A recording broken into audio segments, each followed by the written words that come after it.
Bismillahirrahmanirrahim. Assalamualaikum warahmatullahi wabarakatuh.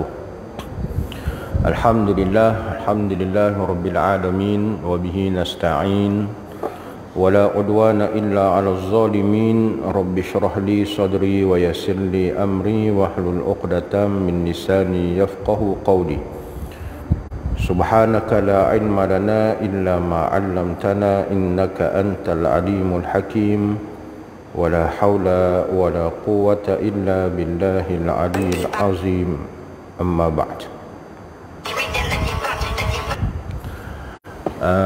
Yang dihormati pengurusi dan seluruh ahli dan kuasa masjid, para imam, para bilal, para asatidah, seterusnya para jemaah muslimin muslimat yang dirahmati Allah Ta'ala sekalian. Alhamdulillah, kita panjatkan syukur kehadrat Allah Ta'ala. Kita telah berada di hari yang ke-17 Ramadan Al-Mubarak. Syukur Alhamdulillah. Mudah-mudahan Allah terus memilih kita dan memberikan peluang kepada kita sehingga berakhirnya bulan Ramadan Al-Mubarak. Tujuannya untuk kita dapat melipat gandakan amalan ibadah kita di baki hari-hari Ramadan yang tinggal. Apatah lagi kita hari ini berada di 17 Ramadan, mengingatkan kita peristiwa nuzulul Quran. 17 Ramadan ini rata-ratanya masjid surau akan menganjurkan sambutan nuzulul Quran. Mudah-mudahan insya-Allah di antara kemuliaan bulan Ramadan itu, apabila Allah Subhanahu wa taala sebut syahrul Ramadan alladzi unzila fihi al-Quran, bulan Ramadan itu padanya diturunkan Al-Quran. Muslimin muslimat yang dirahmati Allah, apa-apa pun yang berkaitan dengan Quran pasti Allah Ta'ala akan muliakan. Ini kita kena pegang. Apa-apa sahaja yang berkaitan dengan Quran akan mendapat kemuliaan di sisi Allah. Bulan Ramadan antara 12 bulan di dalam bulan Hijriah menjadikan bulan Ramadan itu mulia sebab padanya diturunkan Al-Quran. Mulia bulan Ramadan ini, penuh dengan keberkatan. Kemudian dalam bulan-bulan Ramadan, hari-hari, malam-malam di bulan Ramadan itu penuh dengan keberkatan, rahmat Allah Ta'ala tiap-tiap malam. Namun di dalam bulan Ramadan itu ada satu malam yang Allah sebut khairum min alfi syahr, lebih baik daripada 1000 bulan. Satu malam tu lebih baik daripada 1000 bulan. Kenapa? Sebab inna anzalnahu fi lailatul qadr. Sesungguhnya kami, kata Allah Ta'ala, turunkan padanya itu Al-Quran yang dipanggil sebagai malam Al-Qadar. Pada malam Al-Qadar, mulia malam tu. Bahkan bayangkan, lebih baik daripada 1000 bulan. 83 tahun something lah, bulan-bulan berapa, cukup kita ambil 83 tahun. Siapa yang beramal pada malam tu digandakan pahalanya sehingga 83 tahun non-stop. Kita pun belum tentu sampai umur kita 80, jangan kata 80, menyamai umur Nabi 63 pun belum tentu. Kalau barangkali ada, itu bonus lah itu kan. Kalau sudah dibagi lebih pada 63 tahun umurnya, Mau kena faham-faham sudah itu.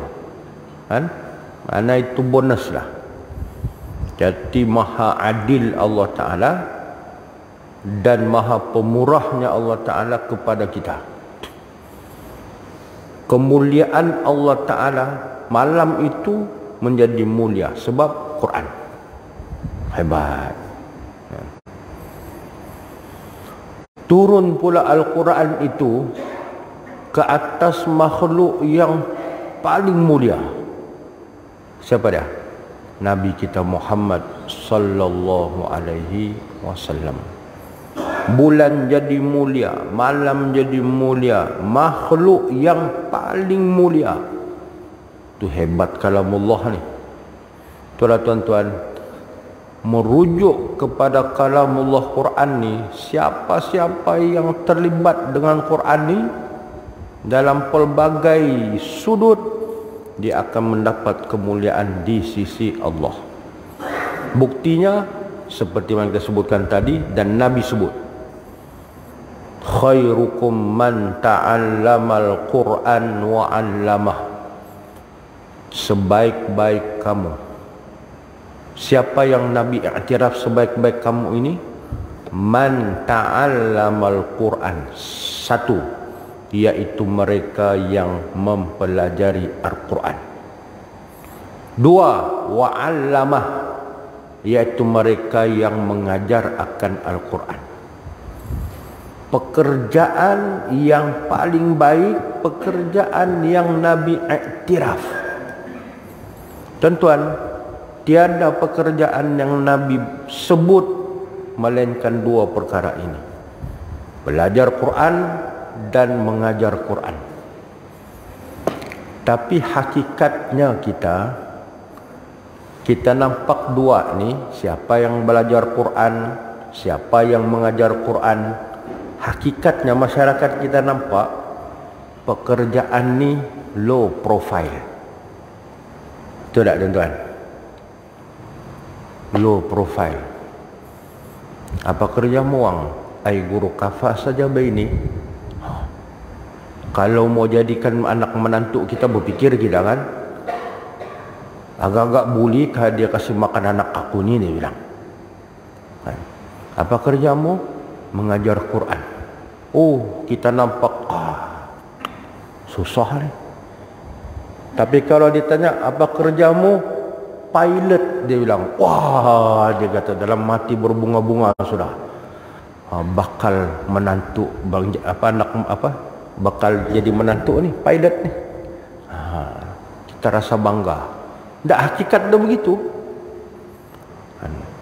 Kau sekolah di mana? Sana sekolah tahfiz. Kita duk terbayang sekolah tahfiz ni. Tak, kalau saya, ini pengalaman lah saya sendiri kan. Saya sendiri. Sedang lepas PM dulu, kita pun sambunglah belajar. Dulu sengaja tidak mohon universiti tempatan sebab nak pergi keluar. Tapi Allah takdirkan dapat pula tawaran pergi ke Darul Quran, Jakim. Bila dapat, jadi orang pun bertanya. Biasalah orang-orang lepas PM-nya akan tanya begini, kau mau ke mana? Kau mau ke mana? Kau sambung di mana? Kita pun jawablah, sambung di Darul Quran. Tanya lagi, Darul Quran tu apa? Tak famous buat tuan-tuan. Darul Quran ni, dia tempat hafaz Quran. Mana famous? Kalau kita sebut University Malaya, diorang Universiti Islam Antarabangsa, UIAM. Memang mantap dia kata kan. Tapi kita sebut Darul Quran. Mana habis itu? Tak tahu bah. Lalas sekali tanya lagi, Darul Quran bayang di sana itu yang menghafal Quran apa semua. Oh ya kah? Oh, habis-habis kuat pun jadi imam saja kau ni, dia bilang. Dia bilang habis-habis kuat pun jadi imam saja kau itu kan. Kalau kau lepas belajar, tengok dia pandang kan tuan-tuan, sudut dunia ni down bah. Orang pandang sekarang ni, siapa yang mengajar Quran, siapa yang belajar Quran, macam dada dunia ni. Dia bukan apa akhirat. Pada dunia dia memang tak ada harapan lah. Sebut kata dah lah kalau bakdu ni tak dapat lah. Hakikatnya, tapi kita tidak menyadari bahawa Nabi sebut khairukum man ta'allamal Quran wa 'allama. Siapa yang mengajar, siapa yang belajar. Dia ini adalah semulia-mulia sebaik-baik kamu, kata Nabi sallallahu alaihi wasallam. Banyak lepasan universiti hari ini, kalau yang pengajian Islam insya-Allah. Tapi banyak lepasan universiti hari ini yang menganggur. Tuan-tuan boleh tengok segi sudut fakta dan dia punya graf yang mana lebih tinggi. Tapi kalau orang ada ilmu Quran, insya-Allah jangan takut soal rezeki. Allah, Nabi dah jamin dah kau mulia. Walaupun pada kadar pendapatan gaji tak lumayan, tapi hidupmu cukup berkat dengan Al-Quran. Tuan-tuan cuba tengok mulau kita kecil-kecil dulu bang kan. Cuba tengok guru-guru Quran kita. Saya duduk terfikir juga, ya Allah, dulu mak bapak kita suruh pergi mengaji dengan, kalau kami panggil dulu di kampung, guru. Pergi mengaji dengan guru Quran lah. Kita tengok kehidupan dia bukan kaya, tapi cukup. Sebab siang malam tuan-tuan, dia dengan Quran, mengajar anak-anak kampung Quran. Ada kenduri, cari dia. Ada kematian, cari dia. Semua-semuanya tuan-tuan. Hidup dia walau tak senang tapi cukup, berkat. Masjid surau jangan cerita lah, itu tempat mainan dia, tempat dia. Itu mulianya orang yang mengajar dan belajar Quran. Ya tuan-tuan yang dirahmati Allah Ta'ala sekalian, dengan Quran ni pasti akan mendapat kemuliaan. Rugi kita kalau ada kemampuan tapi tak mau belajar Quran. Tu orang yang paling rugi. Anak kita ni, isteri kita, anak-anak kita, di bawah tanggungan kita, mereka ini masih buta Quran. Orang lelaki sebagai suami adalah suami yang belum berjaya. Gagal kita memimpin keluarga kita kalau sekiranya isteri kita, anak-anak kita buta Quran. Kita tiada alasan sudah untuk kata anak kita khususnya untuk antar dia belajar Quran. Kita hidup di bandar ni dia tidak menjadi isu, cuma kita mau ataupun tidak. Bahkan masjid kita ada kelas untuk budak-budak mengaji Quran tiap Sabtu je kan? Sabtu. Kalau tiada masa lagi kita untuk hantar anak kita kerana kita sibuk dengan dunia, bermakna kita rela anak kita itu buta Quran. Orang kata bahana bagi kita seorang ketua keluarga. Tu para suami, tanggungjawab kita besar. Jangan biarkan anak-anak kita buta Quran. Kadang ada juga yang mengeluh tu. Dah aku mau hantar ustaz. Kenapa? Tu ustaz tu minta yuran. Minta yuran pun tuan-tuan, kadang-kadang ustaz ni ada 30. Kalau dulu-dulu tu 10 ringgit, 20 ringgit. Tapi janganlah 10 ringgit, 20 ringgit zaman sekarang ni. Kadang yuran ni, kadang-kadang ustaz-ustaz ni pun tak minta, kasihan. Tak minta. Kan? Kalau pun minta, kita punya berkira, ya Allah, berkira bagi kita ni. Dengan akhirat berkira kita. Kan? Tapi kalau dengan dunia, anak kita hantar pergi tuition. Tuition ni macam-macam. Tuition ataupun belajar karate kah, belajar taekwondo kah, ataupun belajar tuition kah, berapa madapa semua. Yuran punya kau-kau tiada yang di bawah 100 ringgit. Semua atas 100 ringgit. Kita kasih keluar bagi dengan guru tu kan. Tidak ada rasa anu bah. Tidak rasa apa macam guru Quran tadi. Mahal butuh ini. Tidak ada. Dia keluar tu dengan senang hati. Bahkan tanya lagi, cukupkah ini guru? Tanya lagi, cukupkah tidak? Tapi kalau dengan akhirat, dengan Quran, cukup berkira. Sedangkan guru kita itulah membimbing anak kita untuk masuk syurga. Rata-ratanya tuan-tuan, inilah berlaku dalam masyarakat kita. Cukup berkira bab akhirat. Tapi kalau bab dunia, macam tu juga you bapa. Tak mahu antara anak pergi belajar Quran sebab ada yuran. Tapi kereta dia tiap minggu, tiap bulan spot rem tukar wah. Spot rem tukar bos. Masuk gaji, kereta di make up. Macam tukar spot rem, polis ini apa semua. Dunia tak berkira, tapi akhirat berkira. Tuan-tuan, bukan saja belajar Quran, dalam apapun ilmu agama, jangan kita berkira. Jangan kita berkira. Kalau ada pihak masjid anjur program, ada yuran tuan-tuan, jangan berkira. Kau mau ikut, ikut. Tak mau ikut, tak apa. Ini kadang-kadang zaman kita ni, dia tak puas hati. Dia kata macam-macam. Di Facebook, apa je ke masjid, apa kutip yuran, apa-apa semua. Berkira betul. Ya Allah. Kan? Quran jangan berkira. Bahkan adab kita bila belajar Quran, mengajar Quran tuan-tuan, guru kita mengajar, walau dia tak minta, adab kita sebagai anak murid kena gembirakan hati guru. Guru-guru kita ajar, antara cara untuk kita mendapatkan keberkatan ilmu, antaranya apa dia? Gembirakan hati-hati guru kita. Kan? Kita tahu diorang ni semua fi sabilillah. Tuan-tuan, macam mana kita nak gembirakan dia? Kan? Bagilah seorang sikit. Dia pun manusia macam kita juga. Kan? Dia datang dengan motor, isi minyak, dengan apa juga? Sama juga macam kita, petrol juga. Tapi tidak tahu lah kalau kita anggap dia datang tu dia isi minyak dengan air pipe free. Kan?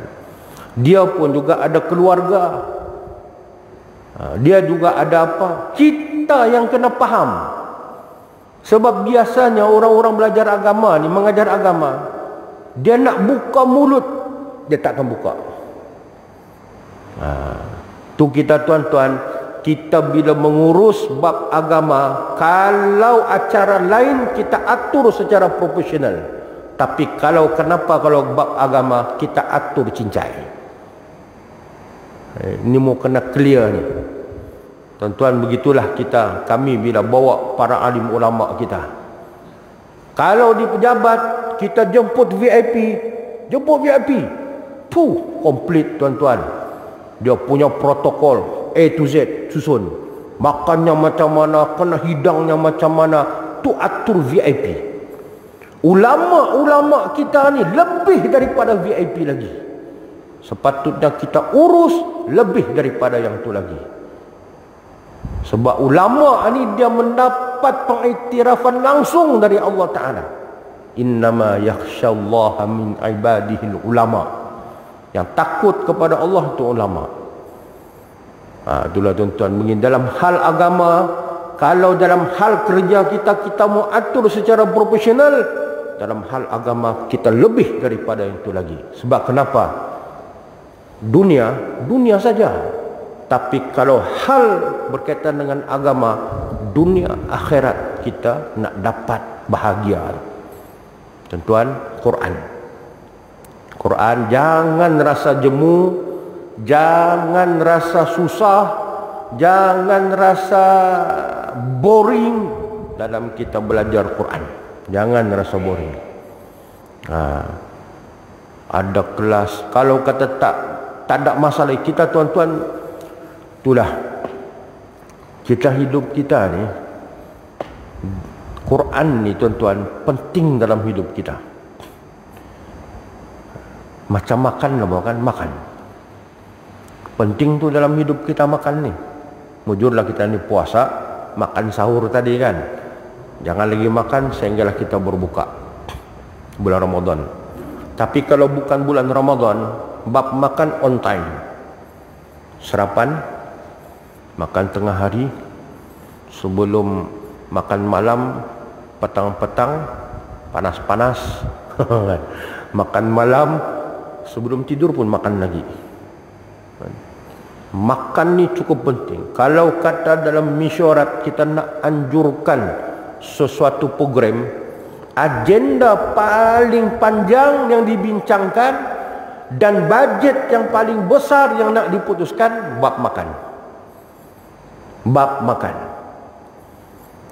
Kadang-kadang tu sampai batal programmu. Kenapa? Tidak ada peruntukan makan. Batal program. Coba tuan-tuan kita buat anjur program masa bulan Ramadan yang tidak melibatkan makan. Wih, rasa senang kan? Macam separuh mesyuarat tu sudah selesai. Kan? Allahu Rabbi. Pentingnya makan tu. Kan? Pentingnya makan. Tuan-tuan, dalam hidup kita ni sepenting-penting makan, penting lagi kita dengan Quran. Itu lebih penting.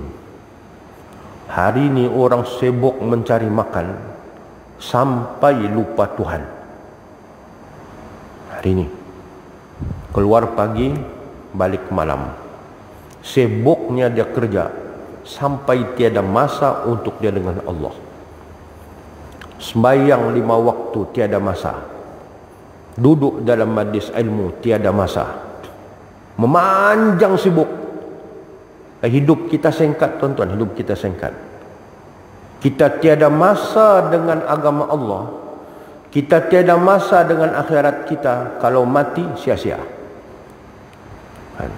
Hari ini ada orang tak hantar anak pergi sekolah agama.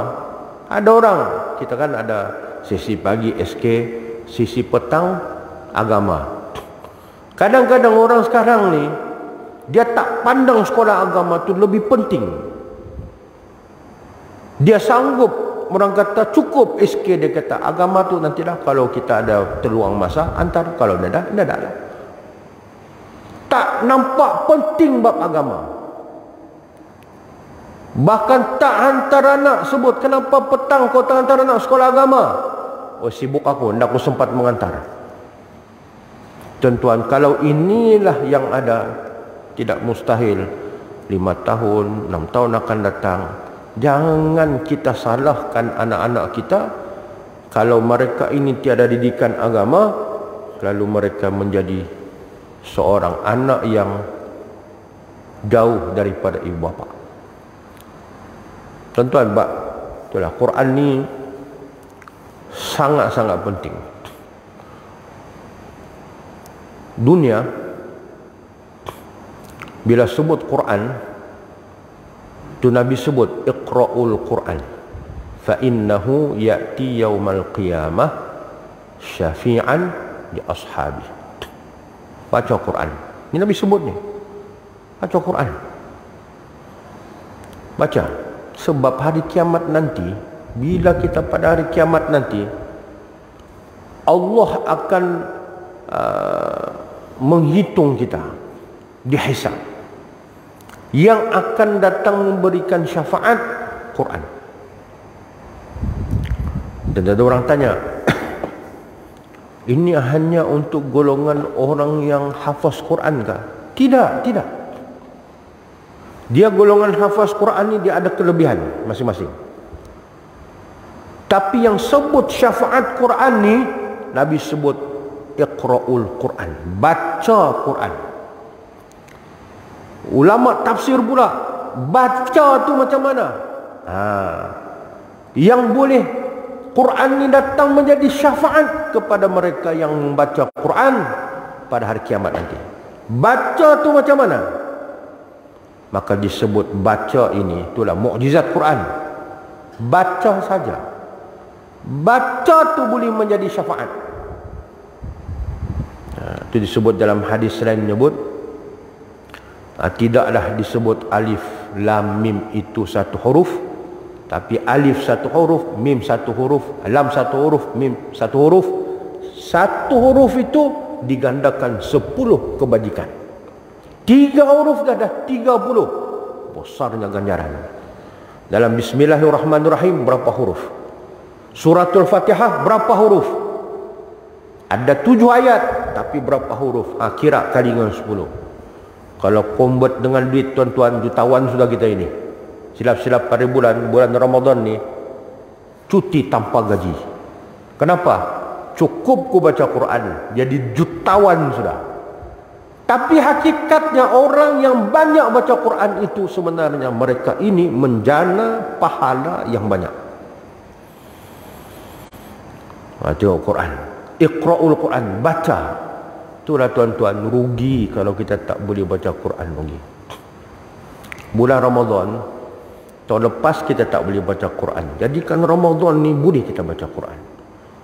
Cari guru. Biar sikit-sikit mengajar. Itu pahala belaka.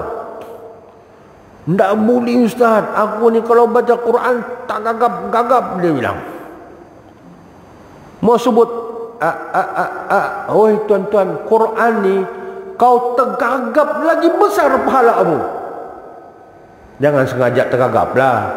Ini baca bagus, tak kesal. Mau kenapa kau tergagap ni? Sebelumnya okey saja. Mau cari pahala lebih Ustaz. Bukan tujuannya begitu. Maknanya apa dia? Maknanya dia belajar tu tergagap-gagap. Baca Bismillahirrahmanirrahim. Dia tergagap pun dapat pahala. Jadi tuan-tuan, bulan Ramadan ni baca. Ataupun kita yang sudah yang boleh belancar baca, kena ada target. 1 bulan ni kurang-kurangnya aku boleh khatam sekali. Ataupun tidak, yang masih lagi tak laju baca Quran ni, kurang-kurangnya tahun ni aku boleh, Ramadan ni 15 juzuk aku boleh. Ikut kemampuan masing-masing. Yang penting lebih banyak kita membaca Quran bulan Ramadan. Kalau sebelum Ramadan ni baca juga tapi tak banyak. Tapi bila masuk bulan Ramadan lebih banyak. Langsung tak boleh baca. Tuan-tuan jangan tinggal. Jadi apa yang kau boleh baca? Dia kata Fatihah saja. Baca Fatihah. Bulan Ramadan baca Fatihah. Baca. Itu saja dia tahu. Ya, itu ayat Quran, baca. Sudah pasti juga ada ganjaran di sisi Allah Ta'ala. Jadi disebut Iqra'ul Quran, baca. Yang tak boleh baca kena belajar bagi boleh baca. Yang sudah baca kena baca membaca. Begitu. Maka begitu. Tiap-tiap hari kena baca Quran ni tuan-tuan. Kau campin macam mana pun baca. Sehari kau tinggal, 2 hari kau tinggal, 3 hari kau tinggal, kau baca balik, pasti tergagap. Ni Quran ni. Kita tak jaga dengan membaca. Hari ketiga kau tinggalkan Quran, kau cuba baca, pasti akan tersangkut. Jadi kena lazimi membaca, baca. Ikut kemampuan. Maknanya itu disebut kita bersahabat. Sebab sahabat ni kawan lain, sahabat lain. Sahabat ni maknanya kalau hari tu kalau kita tak baca Quran, hati kita rasa macam tak sempurna. Apa benda aku tak buat ni? Rupanya Quran belum baca lagi. Kalau boleh terasa macam begitu tuan-tuan, itu maknanya kita bersahabat dengan Quran. Kalau kita beramal lagi, tiap-tiap lepas waktu kita baca Quran. Senang je tuan-tuan sekarang ni. Sekarang ni pun handphone pun sudah ada. Install je, download aplikasi Quran dalam tu. Anytime kita boleh baca di mana-mana. Baca, sebab dengan membaca itu Quran yang akan datang memberi syafaat kepada kita. Itu makna pertama, baca. Makna yang kedua, Iqra'ul Quran, kata Nabi SAW, itu apa dia? Tadabbur Quran. Kita bukan hanya sekadar membaca, tetapi kita kena tadabbur. Tadabbur makna apa? Menghayati, memahami Al-Quran. Dengan cara bagaimana? Dengan cara tu kita ada majlis-majlis ilmu. Masjid kita susun kuliah maghrib. Malam Isnin bab fiqah contoh. Malam Selasa bab sirah. Malam ketiga dalam Rabu hadis. Malam keempat Yasin lah kan. Susun. Ini semua ni disebut sebagai apa? Jalan untuk mentadabbur Quran. Bicara bab fiqh datang daripada Quran. Bicara bab hadis pasti akan datang daripada Quran. Bicara bab sirah Nabi sallallahu alaihi wasallam pastinya datang daripada Quran.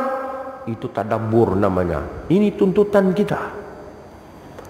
Dengan cara sedemikian semuanya ini akan menjadi syafaat bila mana datang ke hari kiamat. Dan yang terakhir yaitu bagaimana kita mengamalkan Quran. Beramal dengan Quran. Itu sahabat bila bertanya kepada Sayyidatuna Aisyah, kata, wahai Aisyah, apakah akhlak Nabi sallallahu alaihi wasallam? Sayyidatuna Aisyah sebut, kana khuluquhul Quran. Akhlak Nabi itu Quran. Itulah tuan-tuan, banyak kita membaca Quran, kita tadabbur ayat-ayat Allah Ta'ala, akhir buahnya sekali ini kita berakhlak dengan akhlak Quran. Kita tak mau orang yang hebat baca Quran, siap dengan bertaranum apa, kuliah komplit tuan-tuan, tapi pergi pasar ikan pakai seluar pendek, nak menutup aurat. Berjuging beriadah, nak tutup aurat. Kita tak mau gitu. Kau hebat pun dalam Quranmu macam mana, itu bukan endingnya. Endingnya akhlak kita, hidup kita akhlak dengan akhlak Quran. Kita pandai baca Quran, kita tadabbur ayat-ayat tentang soal hukum hakam, bab aurat contohnya. Kita sembahyang, jaga sembahyang apa semua clear, komplit. Tapi bila pergi pasar, bila pergi mall apa semua, tak pakai tudung, tak tutup aurat bagi orang lelaki, bagi orang perempuan. Kadang-kadang sampai berhujah, Ustaz, walau aku tak tutup aurat, dia bilang, tapi aku jaga sembahyang, aku baca Quran lancar, dia bilang. Bulan Ramadan ni pun belum habis bulan Ramadan lagi, 2 kali ku khatam, dia bilang. Tuan-tuan, tak jadi. Tuntutan Quran tu bukan begitu. Bila kita dah banyak baca Quran, kita faham tentang Quran, masakan perkara-perkara yang Allah Ta'ala larang, kita nak buat. Hukum menutup aurat ni sama juga hukumnya seumpama mana perintah kita untuk mendirikan solat. Sama hukum dia. Kalau sekiranya engkau menjaga auratmu, tutup auratmu, seumpama engkau mendirikan solat. Tapi kalau kau tidak menutup aurat, mendedahkan auratmu, sama engkau meninggalkan solat. Sama aja hukumnya. Jadi tuan-tuan, Quran tu endingnya begitu. Kita faham, kita baca, kita faham, akhir sekali kita beramal. Jadi sempena nuzul Quran ini, inilah kita nak peringatkan. Dalam soal mentadabbur ayat Allah Ta'ala ni, dia bersifat berterusan. Itu sebut ilmu, berterusan. Gali, dengar ilmu, dengar ilmuwan-ilmuwan kita menyampaikan ilmu, sebab mereka ini bicara tentang Al-Quran dan tuntutannya. Dan akhir sekali, itulah disebut Al-Quran itu sebagai hudal linnas, petunjuk kepada seluruh manusia. InsyaAllah, mudah-mudahan sempena nuzul Quran ini tuan-tuan, kita terus istiqamah dengan Al-Quran, membaca Quran, mentadabbur Quran, dan kita semampu dan sedayanya untuk sama-sama kita beramal dengan Al-Quranul Karim. Mudah-mudahan datang di hari kiamat nanti Quran inilah akan memberi syafaat kepada kita, insya-Allah. Hanya sekadar itu sahaja. Mudah-mudahan apa yang disampaikan beri peringatan pada diri saya sendiri dan kita semua, dan insya-Allah mudah-mudahan memberikan semangat kita terus untuk beramal ibadah, khususnya membaca Quran di dalam bulan Ramadan al-Mubarak, insya-Allah. Auzubillahi minasyaitonirrajim. Bismillahirrahmanirrahim. Alhamdulillahirabbil alamin, wassalatu wassalamu ala asyrafil anbiya'i wal mursalin wa ala alihi wa sahbihi ajma'in. Allahumma arhamna bil Qur'an waj'alhu lana hujjatan waj'alhu lana imama wa nura wa huda wa rahmah. Allahumma dhakkirna minhuma nusina wa 'allimna minhuma jahilna warzuqna tilawatahu ana al-laili wa atrafan nahar waj'alhu lana hujjatan ya rabbal alamin. Allahumma ja'alna jam'ana hadha jam'an marhuma wa tafarruqana min ba'dihi tafarruqan ma'suma. Wa sallallahu ala sayyidina Muhammad wa ala alihi wa sahbihi ajma'in walhamdulillahi rabbil alamin. Kita tangguhkan dengan bacaan tasbih kafarah suratul Asr. Subhanakallahumma bihamdik asyhadu an la ilaha illa anta astaghfiruka wa atubu ilaik. Bismillahirrahmanirrahim. Wal asri innal insana lafi khusr alladzina amanu wa amilus solihati wa tawasaw bil haqqi wa tawasaw bis sabr. Assalamualaikum warahmatullahi wabarakatuh.